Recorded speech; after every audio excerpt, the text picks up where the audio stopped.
This is the way of an adulteress. She eats and wipes her mouth. And he says, I have done nothing wrong. Proverbs 30 and verse 20. Adding adultery in marriage. Look at this. The author says, one of the, why the adulteress, why adultery is very, very, very bad. Dangerous effect says, she eats and wipes her mouth, and he says, I have done nothing wrong. One of the reasons why adultery is bad is because it develops a culture of justifying the wrong. An adulteress will commit adultery, or a person who is adulterous, be it man or a woman, they will commit adultery, and then immediately you come out of that, you used to be of sincere heart, you used to be a woman, a man of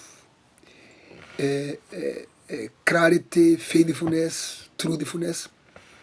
Immediately you develop a culture of excuses, a culture of shifting blames, and you go and look at the people who commit adultery. If you ask them, why do you do so? They will have a list of excuses. Why?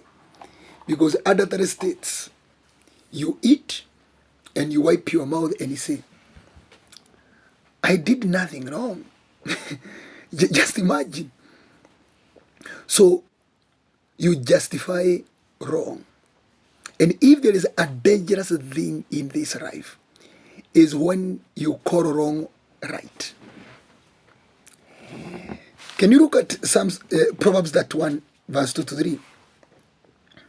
O my son, O son of my womb, O son of my vows, do not spend your strength on women, your vigor on those who ruin the king. So, dangerous effect of adultery, number one, is you justify the wrong. Number two is that adultery, you spend, or adultery feed on your strength. Remember, every man and a woman is born with inbuilt energies. You have inherent powers within you. When you commit adultery, although adultery will affect your body in terms of health and all that, but why is it most dangerous? Because adultery feeds on your strength, the inner abilities. You used to be told you are of high potential, but the moment you commit adultery feeds on that potential. And if you notice, if you have ever had a discussion with a person who has been lost in adultery, they are weak-willed. They don't have firm ability to make decisions and making choices that are firm.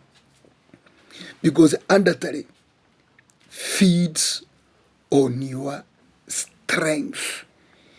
If you go and you sleep with a married woman, when she opens her eggs there for you, that mouth feeds on your strength. You come from there when you have been drained of your strength, your energies, your vibrations, your potencies, your tonics.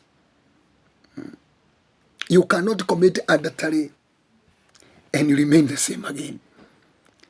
Number 3 says, your vigor, which is also another word for strength, on those who ruin kings. Now that now makes it more dangerous. When you commit adultery,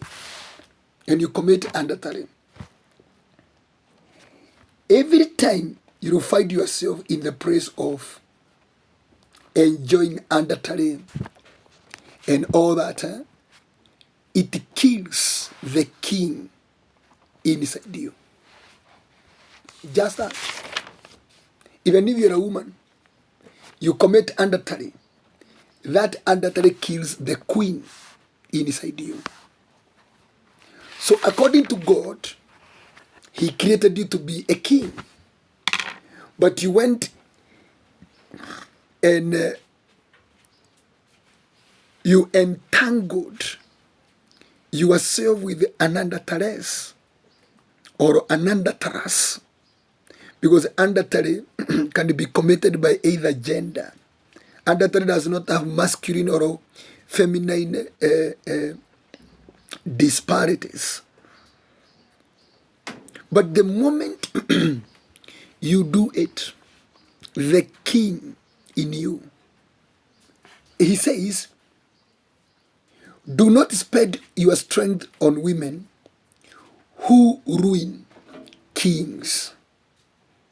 Who ruin kings. There are so many kings around walking without a crown. So you are a king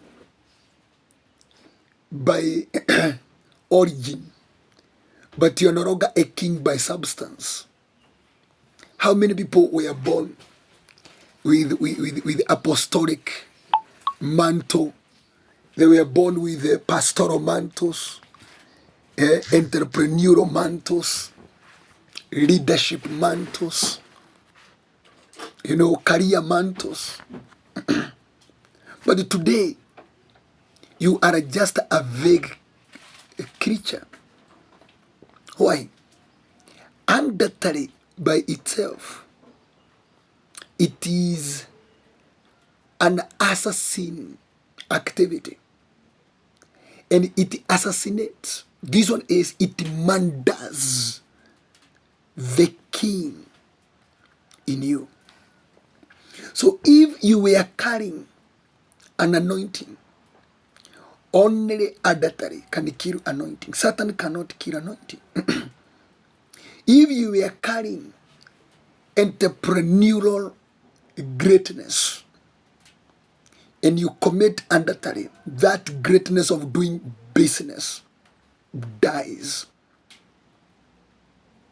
You try to start a business because you feel something in you telling you can be a very successful business person, but you don't make it.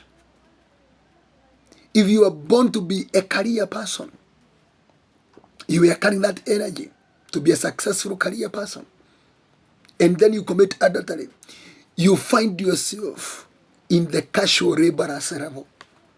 But in you, there is something crying in you that you're a CEO. You're a director. Inside, you can hear the cry. But it cannot become real. Why? It was murdered by adultery. Adultery kills the king in you. The king in you maybe was leadership. You become a political leader or leadership in whatever aspect. The moment you commit adultery, it targets that king, that anointing. You get that? That identity, that mantle is what adultery kills. You remain with your body very well established in the packaging and all that, 6 packs, I don't know, figure 8, whatever. But you realize after that encounter called adulterous encounter, you come out of that without the king in you. So even if you come out of that with the king in you, but the king